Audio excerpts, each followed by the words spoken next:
Are you familiar with FBI Special Agents Kyle Seraphin? I'm familiar with the name. Is that yes? I'm familiar with the name. Familiar with the name. Familiar with the name. Let's bring in Kyle Seraphin. He's the FBI whistleblower who helped expose government censorship of our First Amendment rights. Now, we only have this memo because a recently suspended FBI agent called Kyle Seraphin brought it to the public. And we're grateful that he did. Kyle, thank you so much for joining us tonight. He's the host of something that strangely is called the Kyle Seraphin Show. Kyle Seraphin, I can't thank you enough for speaking out. I knew you guys were out there, and I knew it was just a matter of time, but you got a lot of guts putting your face and your name to this. You're doing a service on behalf of the American people, and from the bottom of my cracked and broken heart sometimes, thank you very much. Take a look behind the curtain with a real whistleblower and American patriot. Prepare to embrace the uncomfortable truth because this program has no time for comforting lies. Here is civil liberties enthusiast, Second Amendment defender, and recovering FBI agent Kyle Seraphin. Well, hello, my friends. Welcome to the Kyle Seraphin Show. Today's Wednesday. It's September the 25th, and we are rolling. And I want to thank all those folks that are over on Locals. If you guys are joining us on Locals, if you're joining us on X, if you're joining us on Twitter, if you're listening to the audio program, we're going to have a fun one today. Let me just say thanks to the folks over at Locals, which is KyleSeraphin.com. It's KyleSeraphin.com if you guys want to join over there and engage. Even if you're in the audio group, if you're usually listening to us on Apple Podcasts or on Spotify or so on, check us out over at KyleSeraphin.com. You'll be able to interact with the community that's always in the live chat. And we had some kind of cool news yesterday. I'm keeping it quiet, but something nice that we're able to do. A lot of it is because you guys are supporting us, and we really appreciate that. Let me throw a quick throw to our sponsors and say thanks to my buddies at Catholic Vote. It's CatholicVote.org, CatholicVote.org. Get the loop. If you want more news than New York City today, you're going to have to go to CatholicVote.org and sign up for the loop and get all the good stuff over there. You can also follow them on social media at Catholic Vote. My friends in the fight for faith, family, and freedom, trying to get out the vote. Catholics getting their butts out of the pews and getting out there and voting the right way and trying to save this country. They're good people, and we appreciate it. Today, we're going to have an interesting little fun game. We're going to talk about New York City corruption, which is a real thing.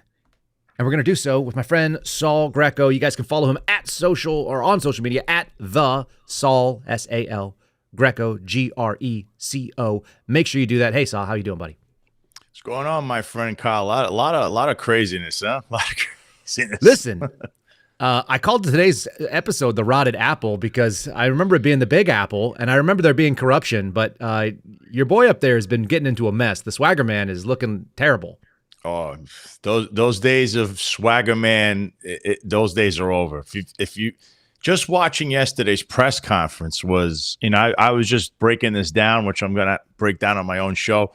He just spinning the wheels because now he's lost his chief counsel. His right-hand woman wasn't there. The deputy mayor of public safety is never there. He's all by himself. He's the last person standing, and he doesn't know what he's talking about.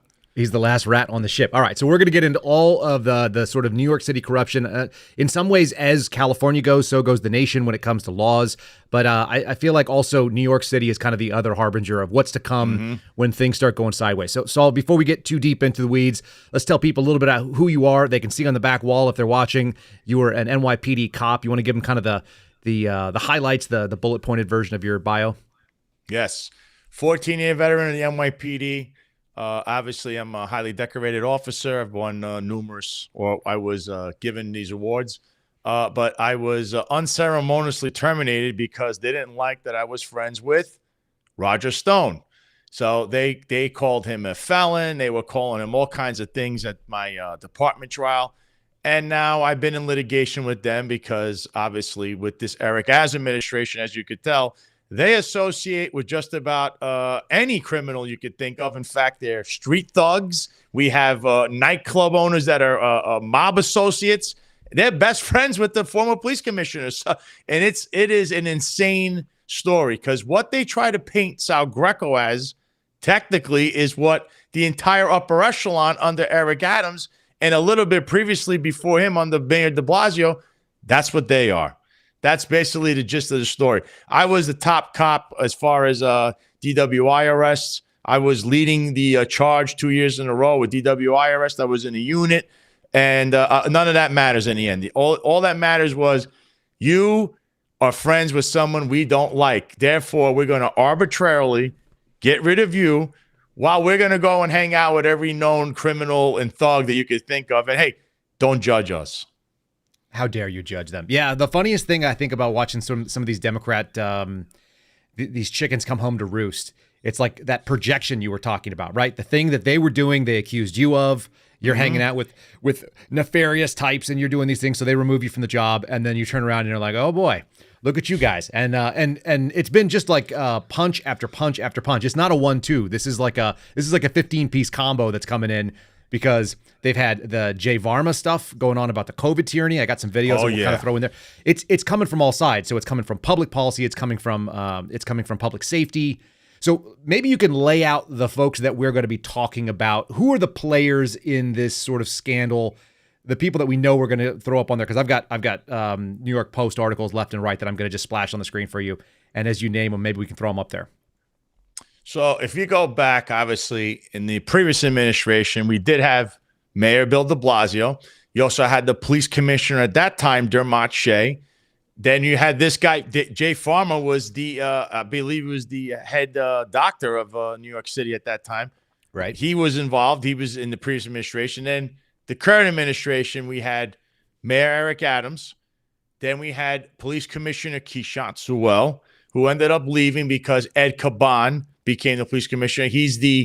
Was the first deputy commissioner at that time when Keishant Sewell was a police commissioner. Then we have the deputy mayor of public safety, Philip Banks.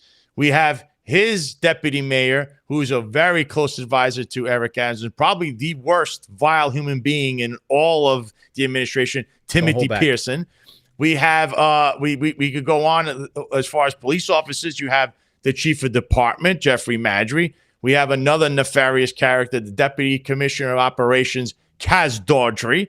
We have the chief of patrol, Mr. Late Night tweeter on X himself, his drunken rants, John Schell. He's all over the media, as you see, even though we don't even know if he has any authority. Now we have the current police commissioner, Thomas Donlan, who we know is very, very chummy with a former FBI agent who's a treasonous spy and a felon, Charles McConigal.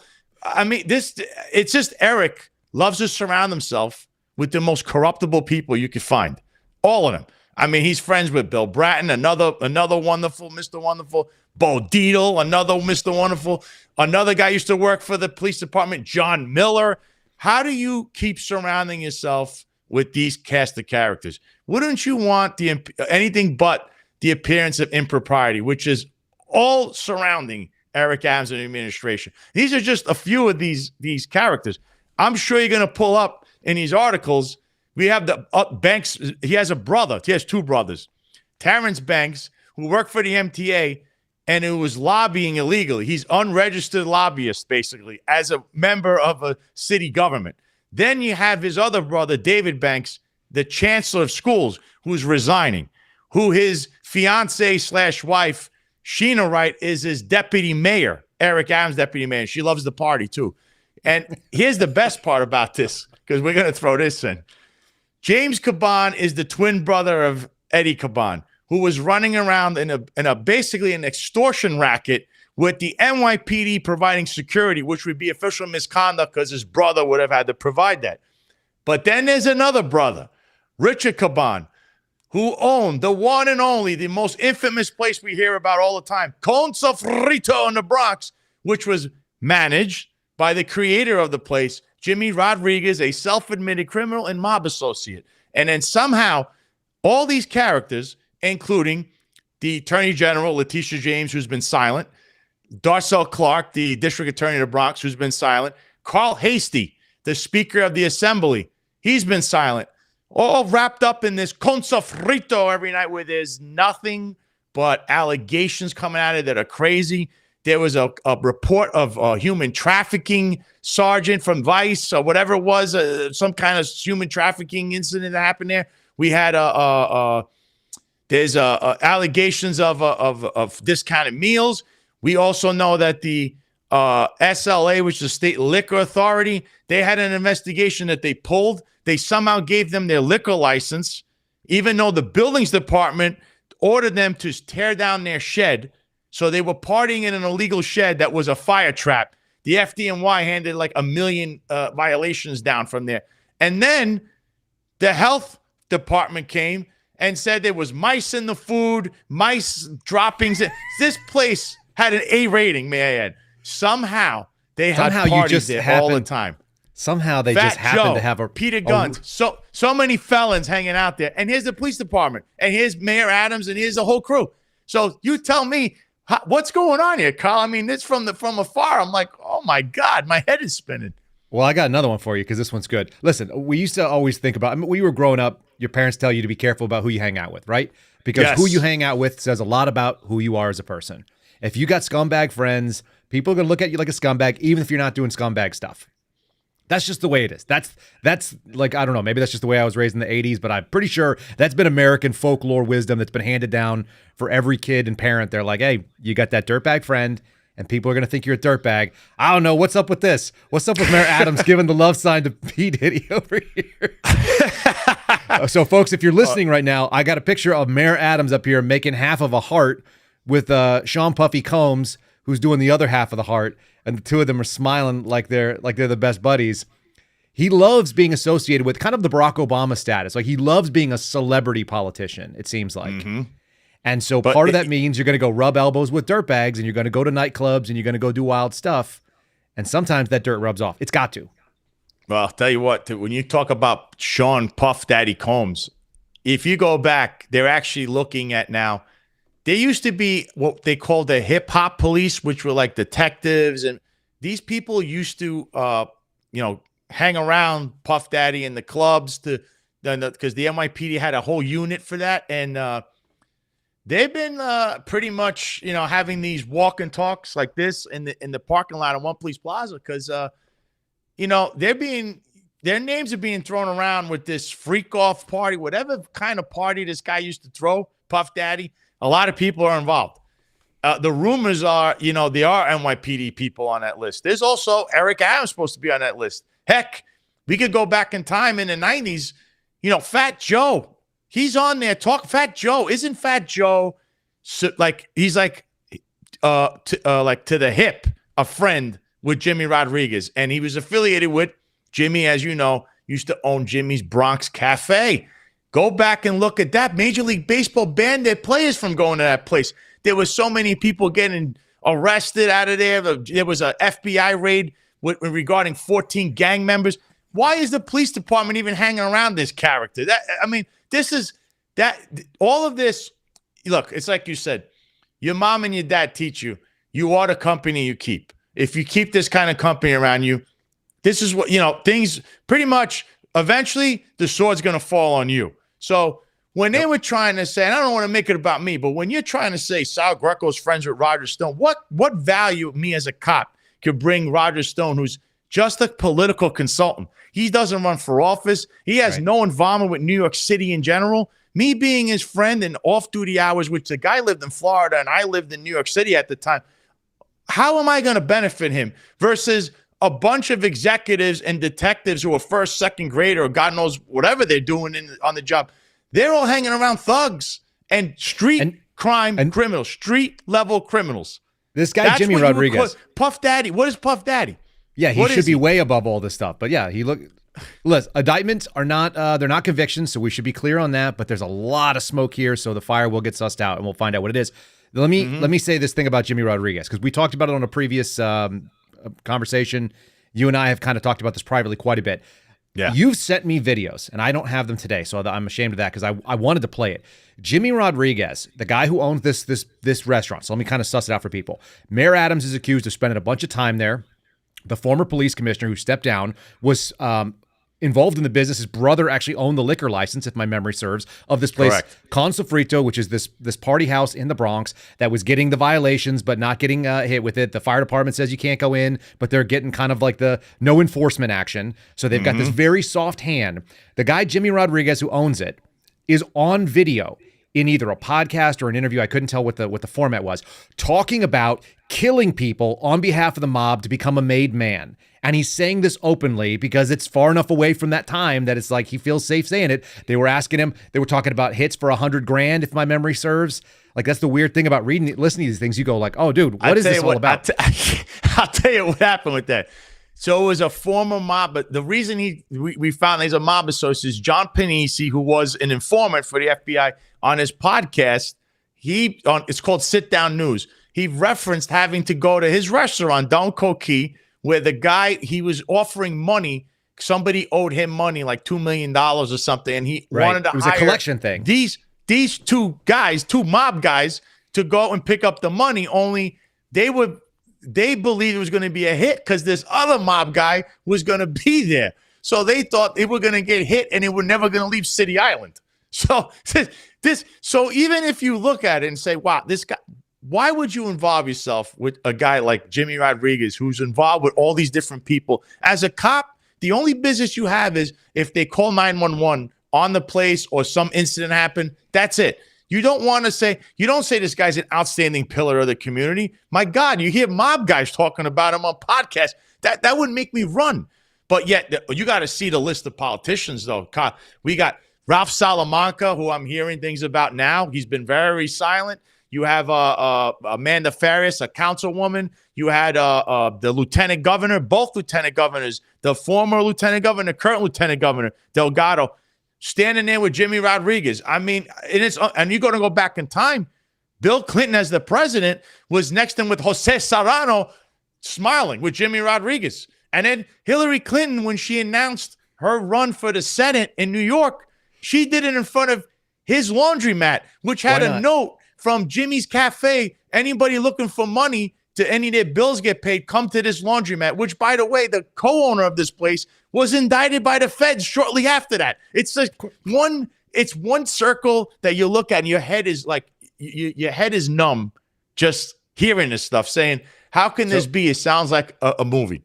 Well, let's zoom out a little ways, too, because this does have national significance. The fact that Letitia James has been seen there hanging out. She's rubbing elbows with these people. So when we start talking about the national prominence, and Letitia James really wants to get into national politics, which sounds terrible to me, but she's out there making comments on it. Obviously, they've gone after Donald Trump in the state of New York. They're really proud of it. The governor's really proud of it. So she says, with her own words.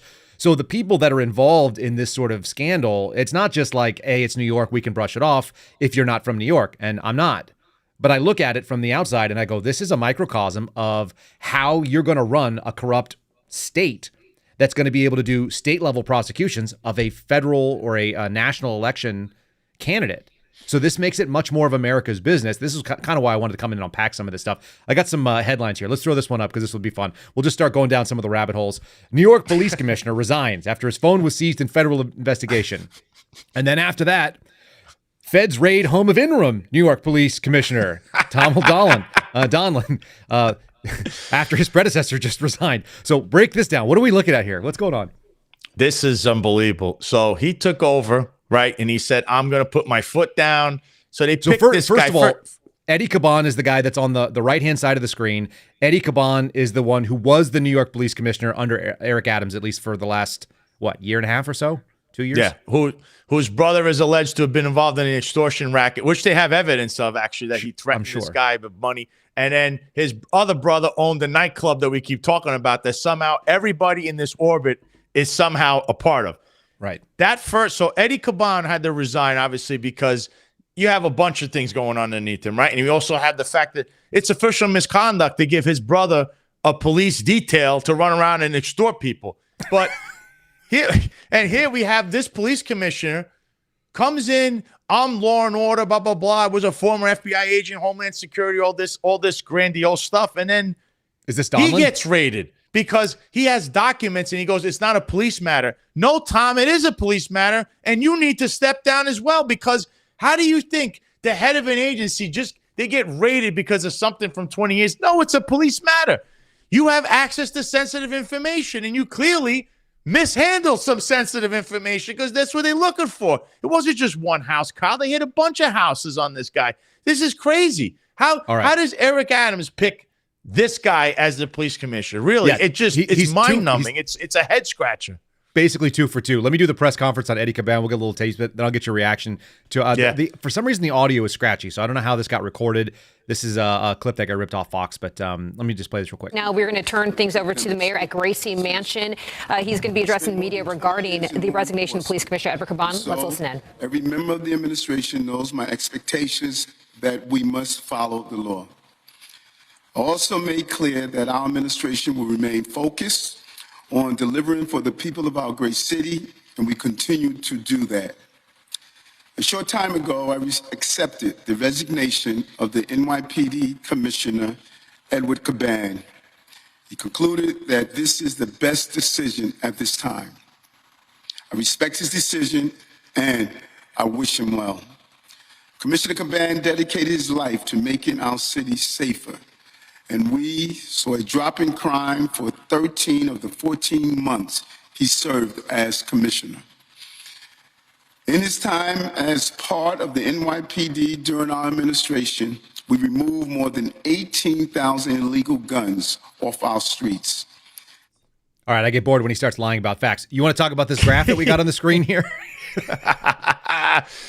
Oh, look at this. These are Look, he did a great arrests. job. You know, he did a perfect job. And by the way, people are wondering, like, what in the world the feds went after? I've got some information from the Fed side because I talked to a friend who was in the New York field office for a while, and I'm going to break down what I think is going on in there in a little bit here. But let's talk about this graph. This graph is showing a line that seems to dip. It's going to be hard for people to see it. You're familiar with this graph. You want to talk about what it is? yeah, this is major felony, total major. These are violent felonies. So this is violent felonies. If you notice, you're going to see on that chart how it goes back up. Right. I have a buddy, Sam Antar, who literally breaks this down every week. And he's actually, I'm going to actually have it on my show, his chart, where the FBI and the NYPD, what it is every year you have to give those stats. I mean, Kyle knows this too. But somehow the FBI is underreporting what the NYPD does, and then the NYPD then jacks up the number, because what they do is they pull the violent felonies. What they do is classify crimes into misdemeanors or into violations. And then once the FBI gets their report, they'll go back and fix it through what we call a DD5 and make an assault what it really is, a robbery. Or, you know, an assault 3 is really an assault 2, serious physical injury. But these are the games they've been playing, because they have to tell you that crime is down, jobs are up. The city's not surviving, it's thriving. And this is Eric Adams' own lingo here. It's really not what's going on. The people don't feel safe, Kyle, because they're right. It's not safe. And it's not safe for a litany of reasons, because the state assembly, the state senate, they're too busy partying. They don't know how to do legislation. The city council is sitting there. They hate, most of them just hate police, anything to do with police. They look for any reason to defund the police. And then you have Eric Adams, who instead, as the mayor, should step up and say, I'm having these issues. I need the public to start making their voices heard. I'm trying to help and correct this public safety problem, but I can't get any kind of agreements or any kind of dialogue with the Senate, the Assembly, and the City Council. Who do I go to? The people. He doesn't do that. He sits there and says this: crime is down, jobs are up, and the city's not surviving, it's thriving. That's what you're getting with Eric Adams. So I'm looking at this chart. Folks, if you're just listening, what we have here is a classic grid. It's the New York Corruption Squad is what it's sort of watermarked with. It's a 2003 to 2024 graph. It starts at 48,000 violent major felony offenses. Now, are these going to be, do you think those are arrests, or are those what they were actually charged with at the end? I think this is actually what they were probably charged with in the end, because they, you know, like I said, they like to misclassify things in order to keep things lower. Yeah, sure. So it starts at 48,000 in 2003. By the time we get to about 2009, it looks like it dips below maybe 37,000-ish. And then it spikes up for a little bit up to about 2012, and we get it over 41,000 again. But then it drops precipitously down to about maybe 35,000 in 2018. And then under the de Blasio time, I'm sorry, not the de Blasio time, under the Adams time, we start seeing this thing go right back up over 48,000. It's almost a vertical line over a period of about 4 years. And it just spikes, and goes all the way back up. So we've got this claim that crime is down. We're seeing this from the FBI across the nation. And yet these numbers don't look like crime's going down. In fact, it looks like it's as bad as it was in 2003. And I don't know, was 2003, why 2003? Why was that an inflection point? What do you think? Well, 03 is what, 20 years ago. I guess this chart would be from 03 to 23, so it's a 20-year chart. But in that time frame, was it trending down because of the 9/11 push and Americans came together, funding of the police and all that kind of stuff that was big? Well, in that time from like 03, so we're going to go from like 01 to 2013 was Ray Kelly and Bloomberg, which public safety was the #1 issue. So they did everything to keep those numbers down.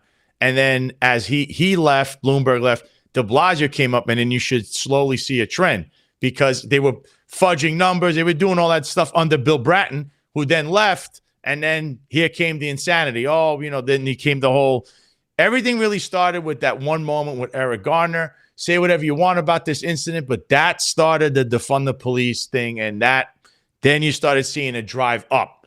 So they were able to keep a lid on it all the way until they had this pandemic, and then all of a sudden it was chaos on the street every day, and they haven't been able to put a lid on that ever since, apparently. So no, it looks like that too. Actually, 2020 is where it starts spiking up. Eric loves chaos. That's all I could say. He thrives in the chaos, apparently, because he'll double talk out of his mouth, and he'll tell you one thing, and then on the weekend he goes to the church, and God ordained him to be the mayor, and he picks on these poor seniors and promises them the world because those seniors in the church, they're looking for the next Malcolm X. They're looking for the next Martin Luther King because they're African-American. They want someone to believe in. And here comes the charlatan who tells them, God ordained me to be the mayor. And hey, by the way, how much you got on you? I got to give it to my campaign. That's what he's doing. Does anybody not see this? Are you blind to it? I don't get it. Meanwhile, his pastor friends all get indicted. Leon, what's that, Bishop, the white-haired guy? He got indicted. He's in jail. The feds, he was trying to steal money from people. That's who he surrounds himself with. People need to get smart. I mean, it's just a little bit of research will show what I'm telling you is the truth. He does this every weekend. Every weekend. Oh, I know this one. This is the letter. So this is the guy that he picks to be his stopgap. Hold on, I think I have an article. Stopgap. The stopgap. He's the interim commissioner. This is Tom Dolan that we're going to talk about for a little bit. Tom Dolan's got kind of an interesting. He just got raided by the feds as well. I'm gonna shade in on that just a little bit later. But here he is. He says that the NY and you actually praise this, I think, and this is reasonable. It's like according to the sources, what'd you say? He said he's sick of people talking out of turn and trying to give statements that they don't have any business talking about. That looks like kind of a viral tweet right there. So maybe a decent hope before we found out anything about the guy when he got named. Yes, is that accurate? That was basically everybody was homing in on. It was like, okay, he sounds good. He's trying to do the right thing. He's an outsider, right? Mm-hmm. But then look how quick that just dissolved. Okay, and it turns into this. Excuse me, Mr. Donlan. Excuse me. Do you know why the FBI came to your house on Friday? Could you tell us who your lawyer is, Mr. Donlan? Thank you, Commissioner. Okay, so who's his lawyer? What's going on there? What's this letter all about? So that letter, at the same time this happens, this drops into my lap. He wrote a letter of leniency to that disgraced FBI agent who was taking bribes from the Russians and was involved in the Russia collusion scandal. That's Charles McGonigal. He was in the FBI office of New York, and he ran around. He was trying to frame everybody. Meanwhile, he was taking bribes. He is treasonous. And Tom Donlan, who apparently, from what I understand, is a very close friend of his, which now would be criminal association, wrote a letter of leniency to the judge stating, please have mercy on him, even though the recommendations will probably say he should be in jail forever. But he's trying to say, please be lenient on him. He has a nice family. Forget that he's a treasonous traitor to the country. Just give him leniency. That's the guy Eric Adams picked, who then at the same time I received this letter was being raided by the feds for something from 20 years ago that is not a police matter. It is a police matter. It is a police matter. You're the head of the police department. It's unbelievable, Kyle. Really unbelievable.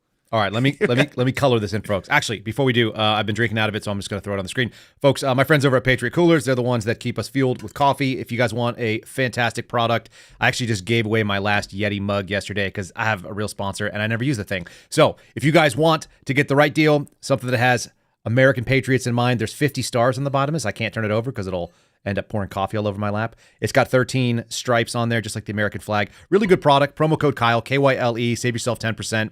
$50 or more, you're going to get free shipping. Good folks. They've been backing us up since February of last year. We really appreciate them being there. Let's turn the light on this thing just a little bit, my friend Sal. Here's the deal. The way that the New York field office works for the FBI, which is very different than almost anybody in the FBI ever, and the only people you would have dealt with ever were New York field office feds. So they're a different animal. And the reason why is because FBI has the J. Edgar Hoover building, right, the headquarters. Mm-hmm. They have all the field offices roll up to the Hoover building, including the Washington field office that I worked out of, which is like the mini headquarters because they just basically run back and forth across the street. It's a 5-minute walk from one to the other. So they just promote each other like a ping pong ball going up to the top of the ranks. But New York has its own gravity. It's so big, and it has the big cases. And the major thing is the major financial centers are all in New York City. Mm-hmm. All right. So because they have that, because they have the physical presence where they can actually go out there and do service of paper and go get subpoena bank records and physically be the people that go and take possession, New York takes all the big cases that touch New York, period. The problem is it's so political there, as you well know. Mm-hmm. They also get squashed. Main justice back at Washington, D.C. will be like, hey, no, that's a friend, like a mob racket. They'll be like, no, that's a friend of ours. You can't touch one of them. So you can build the case. You can get up there and put all the paperwork behind it. You can do all of the investigative, sort of footsteps along the way. You can build an ironclad, indictable, search warrant ready case. But you can't serve it until somebody screws up. And Eric Adams got on the wrong side of the Biden administration. This is speculation now, but this is educated speculation. I think he got on the wrong side. What did Eric Adams do that got him on the wrong side of the Biden administration to allow this case that's probably been in mothballs for a while open up and let him start serving stuff? What do you think? Well, here's a couple of things to that. They say, it's political, and I will disagree with that because Eric Adams actually went back in time. If you looked when he was a state senator, he was part of that race casino scandal. Mm-hmm. Everybody around him, again, went to jail. This guy, Mazerat, who was another former NYPD guy, became a state senator. He went to jail. He had another friend of his that went to jail. And if you read his testimony, Eric Adams should have went to jail. But you know what happened? Cuomo, who was the attorney general, came in and struck a deal, probably one of the greatest things he did as a governor, where he made the casino give 70% of their profits to the state. It's one of the good things he's ever done for the state was the race casino deal. Part of it was Eric Adams, his testimony. He didn't charge him. They charged everybody else but Eric Adams. He survived. He then went on to become Brooklyn Borough president, where now you're hearing about these foreign trips that he made to Turkey as a Brooklyn Borough president. And guess who was with him? That Timothy Pearson guy again. I keep mentioning that vile human being, Timothy Pearson. So he has a history of this stuff. I understand when he was running for office, he ran around, and, he's looking for the Asian vote, but he didn't get the Asian vote because Curtis Lewa actually won that. But he was going to the people that are hooked in with China, like this woman, Winnie Greco, who's not related to me, by the way. Winnie Greco, yeah, she's the liaison to the China community, to the actual Red China, the country. So he's taking money from those people, which would be, again, now you're running for mayor. What's this all about? Foreign money being influenced in your campaign. So all this stuff snowballed, and then eventually he took office, but he didn't stop. It's been going on and on and on and on and on. And when you add the other stuff in there, like Concha Frito and everything else, how could you ignore this? At a certain point, they have so many complaints that if you don't, then you're basically corrupt yourself. There is nothing to do with the migrant shelters and all that other stuff. You know why? Eric Adams said New York City is a sanctuary city, because he'll double talk. What he likes to do is say, the city will be destroyed. And then he'll say, but we found a home for the migrants and we accept all the migrants. And he never challenged this rule the way it should have been challenged, because, yes, New York City has to have people sheltered if they come and ask for aid. But that law and that rule, which dates back to the 70s, was never challenged the right way, because City Hall just accepted this. The ruling says for documented people from the United States. It doesn't say anything about undocumented or illegals.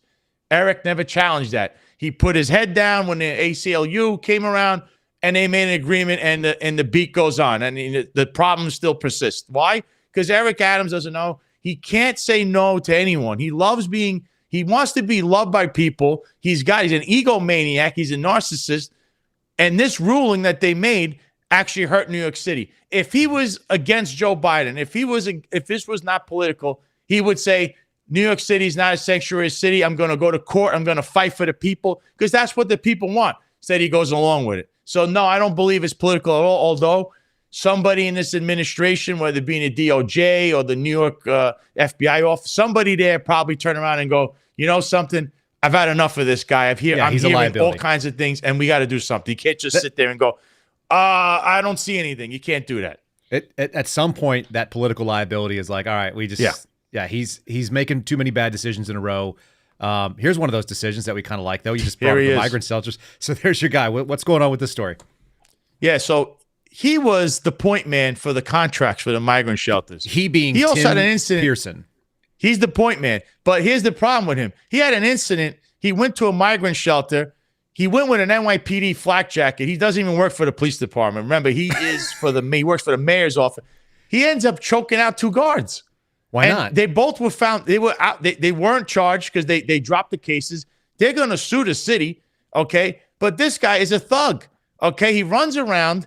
He has 4 sexual harassment lawsuits because somehow he's harassing women at this quasi NYPD / mayor's office, kind of like this office that like oversees all the city agencies, but it's NYPD people, staff there. He's sexually harassing women there. And then when she complains, he then gets involved with NYPD internal affairs. Now you're starting to get, when it involves that, a civilian, which is who he is. He's no longer a police officer. He retired a long time ago. He's having meetings with internal affairs. And this is all a fact because the Daily News got his scheduling through the Freedom of Information request. And you could see he sat down with internal affairs and the NYPDs every other week. Why is he sitting down with internal affairs? I'll tell you why.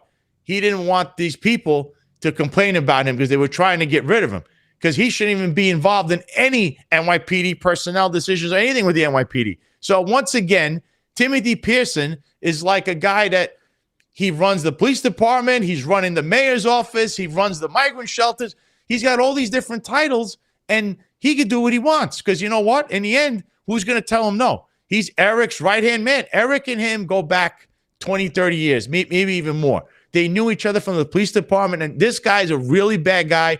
He left the job in a cloud of smoke. In fact, Kyle, I can tell you, he doesn't have a firearm. He's not allowed to have a firearm. He left in a cloud of smoke. Nobody wants to look into this, but that's how he left the job. So that's all you need to know about this guy. How is this guy still in the administration, Kyle? He's getting paid but for his position as the deputy mayor to the deputy mayor, and he has 4 sexual harassment lawsuits, which the city is illegally representing him because if you remember what I told you last time, under GML 50K2, General Municipal Law 50K2, when they represent you, the city, in a lawsuit, you're a city employee, your duties have to fall under whatever you did has to fall under the scope of your duties. I didn't know that sexual harassment, a sexual assault, rape falls under the duties of anybody working for the city, but apparently they do now with Eric Adams. So this cannot be true. None of this can be true because look, I have a video of Eric Adams. He's very strongly in favor of women. Look at this. Violence against women, domestic violence, and gender-based violence continue to cause pain in our society. This is a public safety issue that affects us all. Women should be able to walk around their neighborhoods alone and at night, without fear of being harassed, followed, or attacked. Let me be clear. Street harassment and violence have no place in New York City. Look, man, I didn't set that up. You set that up. I just happened to have the video ready to go. We didn't talk about this beforehand, folks, by the way. I just had the video. I didn't know when it was going to come in, but I found that highly amusing because whenever someone says, let me be clear, almost always, I just tweeted it out yesterday. When Democrats say, let me be clear, you have to be aware because there's some BS incoming. Like you need to put up the umbrella and stop the storm that's going to be crapping on you. And there it is. Look, he told us there's no place for this stuff, and yet there he is defending it in his administration. It's very funny. Not only you have no idea, he's not only defending this in administration, Kyle. He's got his own sexual harassment lawsuits. I know, you told me. he's got, and again, he's got a lawyer, Alex Spiro, who's basically, this guy is basically browbeating the victim. She didn't even go. So here's what's going on in his own case. The Lorna, I think her name is Laura Bethora. She used to work with him in the NYPD. She worked for transit. She was a civilian. We call them police aides, okay? She knew him. She's saying that because they went back, they were part of the same fraternal organization. It was called the Transit Guardians. Remember that. Transit Guardians. He was not the president of the Guardians. It's the Transit Guardians. So they went somewhere, and she asked him to help him, and apparently she drove him, or he drove her in the car, and he ejaculated on her. Hold that thought. Violence against women, domestic violence, and gender-based violence continue to cause pain in our society. Okay, I just want to be sure that we knew that was true. Yeah, that's what he said. The music is perfect. It is perfect. He said that she's saying that that's what he did. And that was a very harrowing experience for this woman, who ended up now, she's been traumatized for her whole life after this. So that sounds traumatizing. That'd be traumatizing for us. Yeah, and you have, and just to put in perspective, at this time, Eric Adams was a sergeant. He was becoming a political figure. He was hanging around Al Sharpton, Louis Farrakhan, and eventually Mike Tyson, which would all be illegal in a police department, but somehow he got away with it because they're all criminals and convicted criminals. But he was a very powerful guy, okay? And she had no other ways. You have to understand how the police department works, too. You make a complaint like they do now, it gets down. They're not going to even hear it. They tell you, yeah, but you can't make a complaint on the police commission. What are you talking about? So Eric Adams was in the same light. He was a big figure at the time. So this lawsuit was actually filed under the Adult Survivors Act. You know, that crazy law that they did just so that one woman could sue Donald Trump. Well, that's what they got Eric Adams for. They used the same laws that everyone out there wanted to see Donald Trump tried over. Ends up being Eric Adams is involved somehow. So now she's trying to go to court. This has been going on for a year. So she's supposed to sit down for a deposition. But what comes first before a deposition, Kyle? Discovery. So they keep browbeating this woman because she doesn't have the exact date this happened. She has 30 witnesses. She has all these people she spoke to, emails, but she can't remember the exact date. She's it's like narrowing in the time frame, a few months. And we're talking about years and years ago.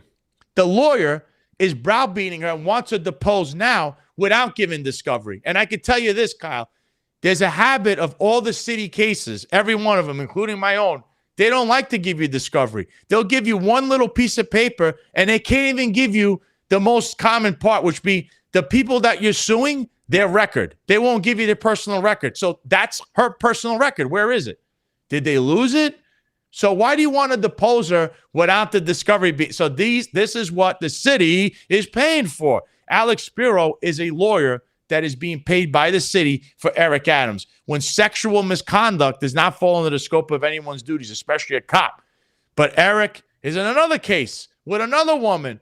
She's suing everybody because the police department smeared her. She was a victim of rape, and then somehow they covered this all up. And it's the chief of department, Jeffrey Maggi, chief of patrol, John Schell, he smeared her. The deputy commissioner of operations, Kaz Dawdry, Eric Adams. There's another couple cops involved, a civilian. This guy, Brian Adams, was involved in a bunch of sexual harassment lawsuits himself. He's still employed. So they have a problem. And the city illegally is paying for it. And this is what I'm seeing. I saw you just posted this the other day. What does this mean? We've got New York State Senator Gustavo Rivera calls on NYC Mayor Adams to resign. They're eating their own. He says 6 countries and another resignation all in one day. He's talking about the scandals that are going on. This dysfunction is unlike anything I've ever seen. And clearly, the mayor's appointees are jumping off a sinking ship. What do you think? Is he going to stick around? I give him. I'm hearing that by next week something's going to happen. I don't know if he's going to step down. I'm hearing it's not just him stepping down. It's more like he's likely to be indicted. So you got to make that move beforehand. He might smile and tell you he's crazy, but that's not what I'm hearing. And obviously, I've been right about everything else that I heard before that. That's this the person. Yeah, this guy, Gustavo Rivera, actually, he's another guy who's, in that circle of these corrupt guys that are hanging out. He's not good himself, but see, they're eating their own right now because they're realizing, how they did it. They did it on your job, did it on my job. They're like, hey, I see what's going on here, but don't look at me. Stay over there because you don't want them to start investigating you. I remember that with every cop. When some cop was in trouble, everybody, even me, they try to go in there. You don't want to be with that guy. You don't want to get involved. Let whatever happened, and you just stay over there. And that's how they work. That's why they never back you, because they're afraid that they're going to get investigated. Especially when they've got their own dirt on them. So it's like picking the winning team, try to side with the right group. Okay, the other thing that's been kind of crazy has been this totally unrelated scandal of the COVID stuff. And that wasn't necessarily was that under Adams' administration or was that de Blasio? That was just prior to him because this guy Varma was working under de Blasio.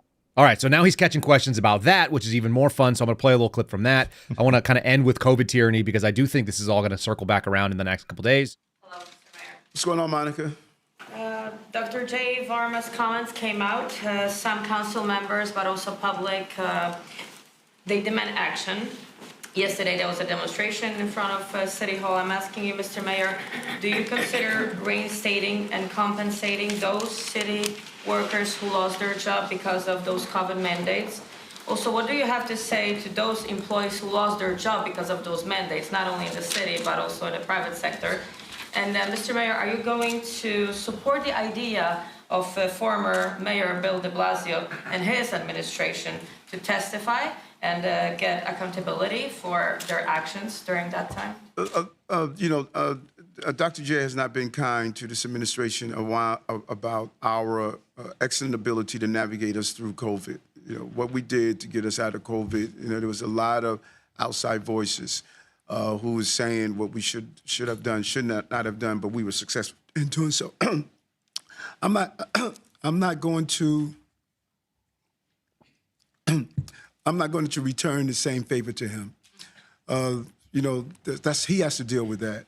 And what his actions, they do not change the facts. We had a major pandemic. There were rules that were put in place. People chose not to follow those rules. And his behavior doesn't change the fact that we save lives because of the rules that were put in place. All right, so they're going to double down on it. He's not going to help anybody out. I just threw a couple other little headlines up there because they're fun, but he's got other problems going on.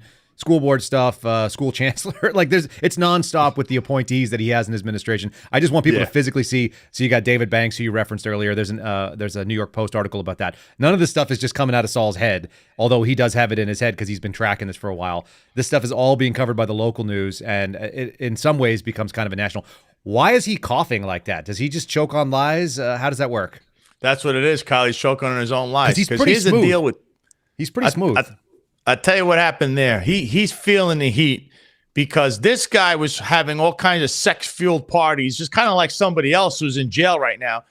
Meanwhile, they put a mandate that, by the way, Eric Adams enforced. You had to take that COVID shot or you would lose your job with the police department or fire department. And remember, guys like my friend John McCarry had to leave the job because they refused to do it. They didn't want to give him an exemption. Another friend of mine is a detective, Marlon Bethel. They basically fired him because they said, oh, you have an exemption, we're going to give it to you. Then they just, you're fired overnight. Then they lost their lawsuit, Kyle. They're supposed to reinstate these people, but Eric Adams' administration keeps fighting them in court. It's actually costing the taxpayers more to fight this in court, which every judge keeps saying, no, you have to reinstate them, than it is to just reinstate them. He is guilty of that. He knows it. He knows that he's guilty of not rehiring these people and paying them the back pay. You should have never fired him. This was something that shouldn't have been ever mandatory. It was insane. Meanwhile, the guy that came up with the scheme is out having sex-fueled parties or whatever else he's doing. That crazy guy. So orgies in the basement on Wall Street. And Eric's trying to say, it's not me. It wasn't me. But you enforced it, guy. You enforced the same mandatory rules. Come on. You said it was a mandate. Yeah, and you're fighting it in court. So there's a little rally outside of the steps down at City Hall. So I got a little piece from that too. We might take a look at it because this is like, I think it's important to put the faces to the thing that actually happened. It's one thing to say a lot of people lost their job. It's another thing to think about that person was a mother or a father, that they were the bread, winner for that family, that family had to make really hard decisions, same as you did, had to leave their home, had to leave New York City because they couldn't afford to live there because their income dried up, stuff like that. This is a woman called Sophie talking about the COVID tyranny, which I think it's really relevant again. Thank you. My name is Sophie Medina. I'm a retired firefighter from the New York City Fire Department. And I lost my employment for about 8 months, my husband for about a year. And we went back to work thanks to the efforts of the Common Sense Caucus. Specifically, we had a line to Joanne Ariola. My own city council member in Brooklyn never reached out to us after we sent countless letters or tried to get in touch with a bunch of city council members. Thank God for Joanne Ariola for taking our call. We've been fighting this for over 2 years. And you guys are just here broadcasting this today because of a salacious tidbit was exposed from what people are calling a right-wing extremist. I'm a registered Democrat, and this happened to me. I haven't voted Democrat for over 10 years because of what I've seen my party doing. This is disgusting, and you should all be ashamed of yourself, with the exception of a few that I see here that have been covering this, and it's been the independent media. So there you go. People are pissed. Like she said, she's a Democrat, which makes a lot of sense. That's what's out there. How many of these people, do you think New York State is in play? Do you know if New York City specifically is in play in the presidential election because of this kind of awful stuff? I lean no. Look, I lean no. I'm not asking you to say something that's not true. Yeah. But do you people are kind of making that argument. Does that make sense to you?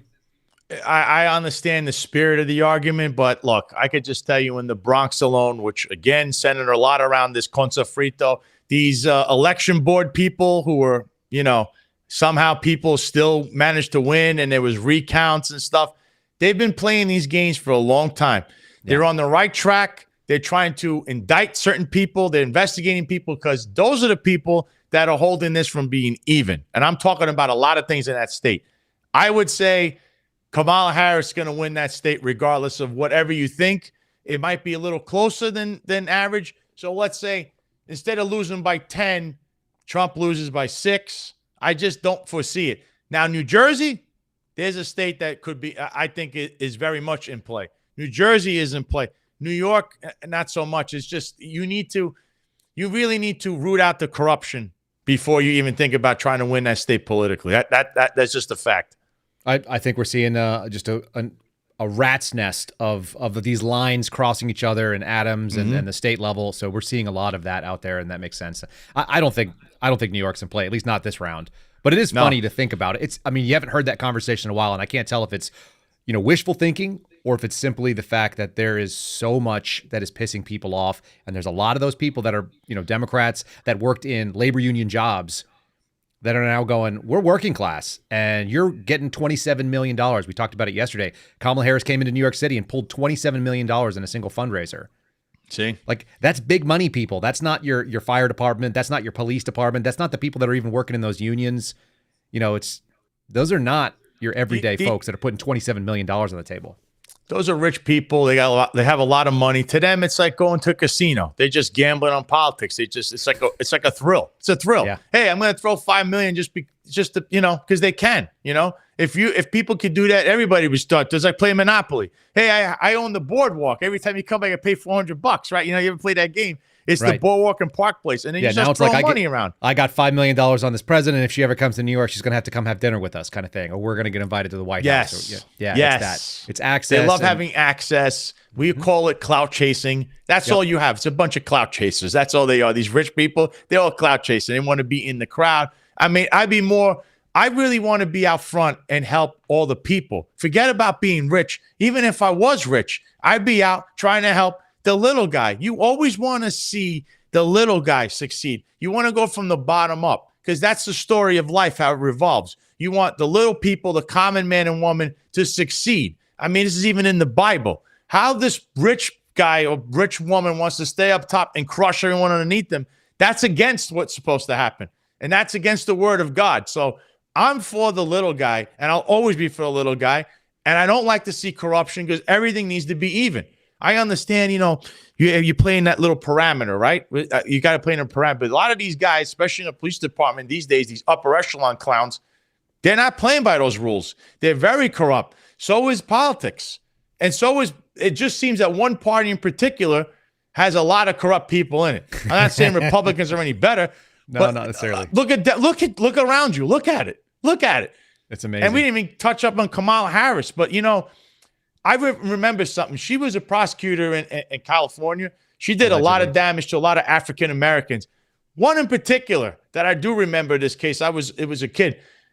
You remember when Michael Jackson was prosecuted? They arrested. That was under Kamala Harris. Okay. Interesting.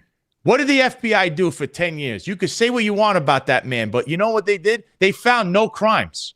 10 years, no crimes. You know who led that charge? It was Kamala Harris, who now wants to go after his sister, saying, because she said something like, she mentioned something about being black or Indian or something. It's funny how things have just spun back around in a circle. But Kamala Harris, if she was ever allowed to become president, you want to see a vindictive human being, that's her. If she has the power, the full power of the DOJ, look out. You look at her the wrong way, she'll put you in jail. That's the kind of person she is. It does seem like it. Why don't you tell people what you're doing on the Sal Greco show, what you got going on? I'll give you the full screen here. So Sal Greco show, I cover everything. I cover politics, mostly New York City. I cover the police department. I also cover sports and places I like to eat.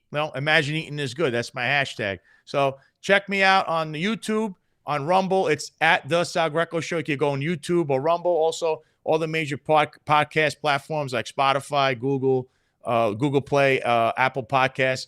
And, it's a small little show. I'm trying to get things together. Hopefully I could reach the Kyle Seraphin level one day, but I'm trying. I'm the little engine that could.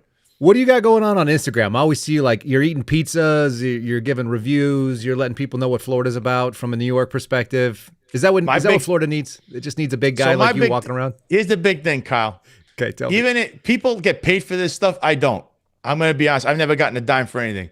I go to a place to help the little guy, the business person, the business people, these little businesses that this big government wants to crush and make everything into a big, we're going to make it like what's it called? Like one of these supermarkets. And so that it's they all make going to be money. Costco one day. It's all Costco and Sam's Club. Exactly. And I'm the little guy because I come from that background of pizzeria and restaurants and I like to help them. So you'll see me and I'll always go there and I'll show you how good it is. And even remember, pizza's like sex. Even when it's bad, it's still pretty good. So that's how I do. I'm not Dave Portnoy giving people 4.2s when it's not a 4.2. He just maybe had too much Ritalin that morning, or maybe he did a couple of shots of marijuana or something, and he wakes up on the wrong side of the bed. I find it funny that he's supposed to be some pizza aficionado. The guy's never worked in a pizzeria. He never made pizza sauce. He never cut any mozzarella, but he's giving 4.2s, and everybody says he's right. I don't agree with that. So I go out of my way. If I could help a small business, if I could give you a rating and say, you should try this out, especially people that live here. Or some places are outstanding that I think even if you lived on the other side of the country, take a flight and go there and eat it. Okay, that's what I'm here to tell you. I want to show you how good Imagine Eating is good is. So let me tell you this. I worked in a pizzeria that was called I Fratelli, the brothers. And there were 4 Italian brothers. They were the Cole brothers, but that's because they changed their name when they came to America. Their family name was Campisi, which is a famous restaurant in Dallas. It was a little hole in the wall pizzeria. That was a really good one. And I used to work at this old place up in Dallas when I was a kid. I waited tables there, and there were 4 brothers, and they were classic. This is a classic Italian brothers story. Are you ready for this? Mm-hmm. There was Mike. Mike spoke Spanish fluently, and he hung out in the kitchen, and he ran the kitchen. He was a back of the house guy, like apron, yelling at everybody. He's stirring the pots. They've got the big vats of sauce, whatever, thrown in the pig's feet, all this kind of thing. He was that guy, and he ran the kitchen like a Nazi, but he was awesome. And then we had who did we have? George. George ran the books. He was sitting in the back office as well, but he was like in there and he was like crunching numbers and he's doing all the things. They had this other guy, and I can't think of what his name was, but he was a real goofball, and he drove the truck. He was Donnie. His name was Donnie. Donnie drove the truck. He was famous for driving down I-35 one day, and he didn't put down the back gate, the roll-down gate on the truck, and he lost an entire pallet of sausage across the entire, interstate highway. Just splattered everywhere, and everyone's driving through it. He came in, he was like all destroyed, and everyone's like, "It's okay, bro." Like, it was just a couple $1,000s worth of sausage that you just threw all over the highway. So they're giving him a hard time. And then there was a guy named Daryl. You would have liked Daryl. Daryl was a schmoozer. He was a former prize fighter and a boxer. And he was punch drunk. He was probably in his 40s. He looked really old to me because I was, 17. but he was probably in his mid-40s, and he would walk around and schmooze everybody and say things that didn't make any sense. And people would say, hey, can I get a cup of chocolate milk for my kid? And he goes, excuse me, ma'am, you can't have chocolate milk in my restaurant. You want chocolate milk, you're going to go Sears. You go Sears. He would tell people to go to Sears if he didn't have what you wanted. Weirdest group, super fun. Those are the little guys that are out there in the world. You're a big guy, though. How tall are you? 6'3". He's 6'3". He's a big dude. I've seen you next to what is his name? Sebastian Gorka, and he doesn't like dominate you. Yeah, no, that guy would never dominate me. I have seen him. Yeah. I don't think I've taken a picture with him, but I swear I saw one the other day. A lot of people, like, what could I say? Maybe they're intimidated by me. I don't know. They don't want to be around. Some people refuse to be around me. He'd be one of them. But it could also be, he loves Steve Bannon and I don't. So maybe that could be it too. That could be it. All right, I've got something in the vein of government accountability. This is our little palate cleanse. This is what we do here on the show. Let me see if I can. Let me plug the merch store for my buddy Garrett O'Boyle, another big guy. If you guys want to support my friend Garrett O'Boyle, go to the-suspendables.com. No money in it for me at all whatsoever, but it does keep the sweatshop turning over there. It's the-suspendables.com. The promo code is Kyle if you want to save 10%. I don't know why, just because we figured what the heck. So that's the promo code everywhere else. It's a promo code on the-suspendables. If you want to get the pins, you want to get the hats, you want to get the shirts like I'm wearing right now, especially the official Kyle Seraphin Show shirt. Okay, Saul, we're going to demand better things from our government officials, from people that take a public paycheck. Okay. What I end the show with is a little bit of a thing to laugh about. And this is one of my favorite comedians that many people do not know about. His name is Kyle Kinane. And he's not my favorite because his name is Kyle. He's my favorite because he's really witty and weird. So this is a little bit about asking for more from our government employees. Specifically in this case, he wants to see better performance out of Navy SEALs and CIA case officers. Are you ready for this? Yeah. Let's shut it down with this. We need better people. They need to meet our standards. Tell me you love the First Amendment. Tell me I can't criticize the troops, because I'm going to stand here as an American also and tell you I don't think Navy SEALs should be ticklish and...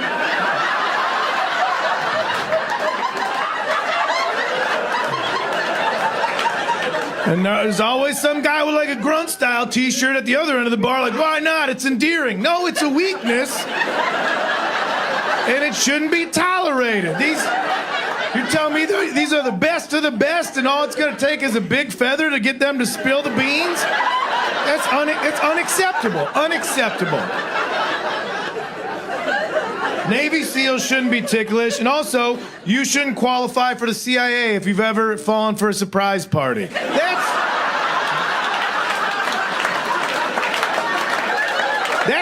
That should just be the test. That should be one of the tests.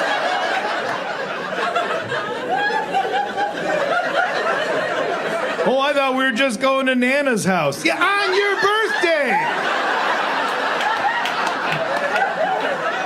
If everybody yells surprise and you're like, I had no idea, then the surprise is you need to find a new career. I'm just saying, we need these people to do better. Yeah, government accountability. Yeah, I like that. You know who was great at doing that? George Carlin. But unfortunately, He's no longer here. But he was great at making jokes about how the government should be run. And he was actually right. He was right about a lot. It turns out he was. I used to love George Carlin. All right. Folks, I'm going to throw him on the screen one more time. The Sal Greco. Make sure you're following my buddy over there. If you're watching us over on X especially, go follow him at The Sal Greco. Find him on the social medias. Thanks for joining me, talking about New York City corruption. And we'll do it again soon. Thanks for coming on. That's right, Kyle. Well, let's pray for everything, especially the men and women of the police department. You guys that are standing on that corner, we're looking out for you. You deserve better. Just keep your head up high. Weather the storm, because these upper echelon guys, they won't be around for much longer. That's all true. All right, folks. Thanks for joining us for the program. We appreciate you guys all being here in the morning. Thanks for listening to us on all of the folks. Leave us a 5-star review on Apple, on Spotify, iHeartRadio, et cetera, et cetera. We'll look forward to seeing you guys again. And Saul's going to join me for the call-in show. So you just heard a little bit from him. If you got any questions for him, make sure you're putting them down on your notepad so you can call us in on Thursday evening. We're going to chat it up. It might be just about stickball and having a good time, but we'll also talk about New York City corruption. If you guys have interesting allegations or questions, you want to bring them on, that's when we do it. It's going to be at 8 p.m. Eastern time, again, over on Locals and on Rumble and on X. Make sure you guys are following us over there. It's KyleSeraphin.com. Thanks to my guest, and we'll see you guys again soon. God bless all of you. See you tomorrow. Thanks for listening to The Kyle Seraphin Show, streamed live weekdays on rumble.com/Kyle Seraphin. Follow Kyle on Twitter, Truth Social, and Instagram at Kyle Seraphin.